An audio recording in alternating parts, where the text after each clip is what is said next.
Olá, hoje nós vamos ver a revisão da aula passada, em que nós discutimos sobre ligação permuta genética, ou seja, nós vamos dar uma revisão no tema da aula passada. Então, quando ocorre ligação? A ligação, como nós vamos ver, a ligação ocorre quando dois ou mais genes estão no mesmo cromossomo. Numa aula do início do curso, nós falamos que os genes estão situados ao longo do cromossomo. Aqui, por exemplo, estão os genes A, B, C, D, E, F no mesmo cromossomo. Portanto, são genes ligados. Os genes situados no mesmo cromossomo são denominados genes ligados, como foi dito. E só para fazer uma analogia, nas aulas anteriores, nós vimos a questão de distribuição independente. Veja que o gene A e o gene B estão em cromossomos diferentes.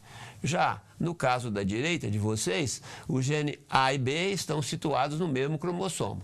Aqueles que estão situados no mesmo cromossomo são denominados de genes ligados. Esse é o foco principal da aula de hoje. Ligação é um fenômeno raro? Não, porque tem muito mais genes do que cromossomos em qualquer espécie. Exemplificando, seja, por exemplo, a cultura do milho. O milho tem 10 cromossomos e mais ou menos 30 mil genes. Logicamente, em média, vão ocorrer 3 mil genes por cromossomo, ou seja, 3 mil genes ligados. Como simbolizar os genes ligados? Os genes ligados são simbolizados como se fosse uma fração, isto é, no numerador os alelos dos dois genes que estão em um mesmo cromossomo e no denominador os outros dois alelos dos mesmos genes. Exemplo, azão, bezão, sobre azinho e bezinho, ou azão, bezinho e azinho, bezão. Dessa forma, toda vez que nós simbolizarmos os genes de um modo fracionário, é sinal que são genes ligados. Os genes podem estar em duas fases de ligação. Nesse exemplo mostrado, veja bem que tem um alelo dominante de um gene e o recessivo do outro gene. E no outro cromossomo, o contrário, o alelo dominante de um e o recessivo do outro. Nesse caso, nós vamos mencionar que eles são denominados de genes em fase de repulsão. Por outro lado, se tiver os dois recessivos no mesmo cromossomo ou os dois alelos dominantes, nós vamos dizer que é atração ou cis. Como será visto à frente, isso tem um reflexo profundo no resultado da descendência. Na geração F1, o que se nota é a mesma coisa. Se eu tiver num dos homólogos os dois alelos dominantes e no outro homólogo os dois alelos recessivos, a fase é atração. Se eu tiver num homólogo o dominante de um e o recessivo do outro, a fase é de repulsão. Os alelos dos genes ligados irão permanecer sempre juntos? Não. Em realidade, eles vão se separar. E essa separação pode ocorrer, como nós vamos ver, por meio da permuta genética. O que é, afinal, esse fenômeno? Ou quando ocorre permuta genética? Numa aula logo do início do curso, nós falamos sobre meiose, a produção dos gametas. E falamos numa fase da meiose em que os cromossomos homólogos estavam pareados. E falávamos que isso iniciava no zigóteno e terminava no paquítono. E logo em seguida, os cromossomos pareados começavam a se separar. E quando eles estão separando, nós vemos essas figuras que estão mostradas na figura, que é exatamente o quiasma. Esse quiasma é uma representação de uma permuta genética que ocorreu quando os cromossomos homólogos estavam pareados. Explicando melhor. Se a meiose não ocorre permuta, nós serão produzidos 4 tipos de gametas, todos do tipo parental, 50% de um parental e 50% do outro. Por outro lado, se na meiose ocorre permuta genética, eu vou ter o quiasma entre os genes, envolvendo 2 cromátidas não irmãs, e no resultado final, eu vou ter uma cromátida parental, a outra parental, e as duas recombinantes. Assim, toda vez que ocorre um quiasma entre dois genes, eu tenho 50% de gametas parentais e 50% recombinantes.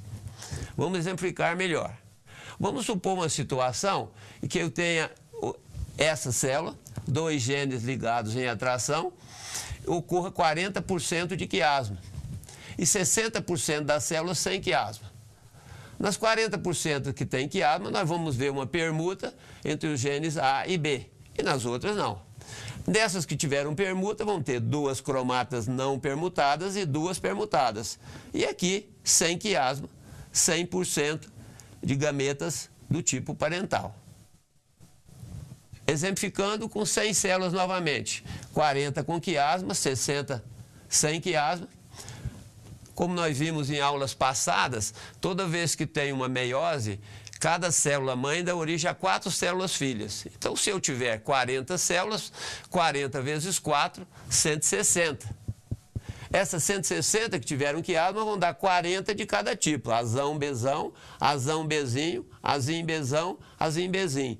2 parentais e 2 recombinantes. Nas sem quiasma, 60, ou seja, vamos ter 240 células filhas ou gametas, dessas vão ter 50% azão, Bzão e 50% azim, Bzinho. De modo que se eu inicio com 100 células, no final eu vou ter 400 células. Dessas 400, 80 são recombinantes, combinações novas não existentes nos pais. E o restante, combinações do tipo parental. Então, a partir desses números, eu posso estimar a frequência de recombinação. Essa expressão mostra como fazer isso. Eu vou ter o número de gametas recombinantes, no nosso exemplo, azão, Bzinho ou azim, Bzão, sobre o número total de gametas. Vimos no exemplo que os recombinantes são 40 do tipo azão, Bzinho e 40 do tipo azim, Bzão. Dividido por 400 gametas, que foi o total produzido, a percentagem de recombinação é de 20%. Nós vamos ver de que modo agora que essa percentagem de recombinação pode ser útil para os melhoristas e os geneticistas. Então, a partir dessa frequência aqui, eu posso estimar a distância entre os genes no cromossomo. Essa distância, ela foi estabelecida considerando uma unidade chamada centimorgan. É uma homenagem a um indivíduo, um citogeneticista famoso, que associou o gene ao cromossomo e mais do que isso, ele associou a distância dos genes no cromossomo como sendo a percentagem de permuta. Assim, aqueles dois genes que estavam ou que tinham 20% de recombinação, significa que eles estão a 20 centimorgos de distância no cromossomo. E desse modo, podem ser feitas algumas inferências. A primeira delas é que por meio do conhecimento do mapa, da distância entre os genes, eu posso estabelecer um mapa genético. Veja, por exemplo, o mapa genético do tomateiro, que é uma das plantas mais estudadas. Então, os diferentes genes são localizados ao longo do cromossomo com a respectiva distância. Por exemplo, entre esse gene do tipo de folha para esse gene que dá uma planta anã, a distância é de 4 centimorgans. E desse modo, nós podemos fazer predições. Aqui está um outro mapa genético da drosófila, um outro organismo muito estudado pelos geneticistas. A drosófila tem 4 cromossomos, então os 4 cromossomos dela estão aqui representados e os genes que estão situados em cada um desses cromossomos e a respectiva distância. Com os mapas genéticos, nós podemos predizer os resultados de um determinado cruzamento. Porque a genética, a grande vantagem da genética é exatamente predizer o que vai ocorrer antes do evento ser realizado. E assim, o geneticista pode se planejar para o que irá ocorrer. Uma outra utilidade do conhecimento de ligação e permuta é explicar quanto da variação fenotípica de um caráter contribui para a variação fenotípica de um outro caráter.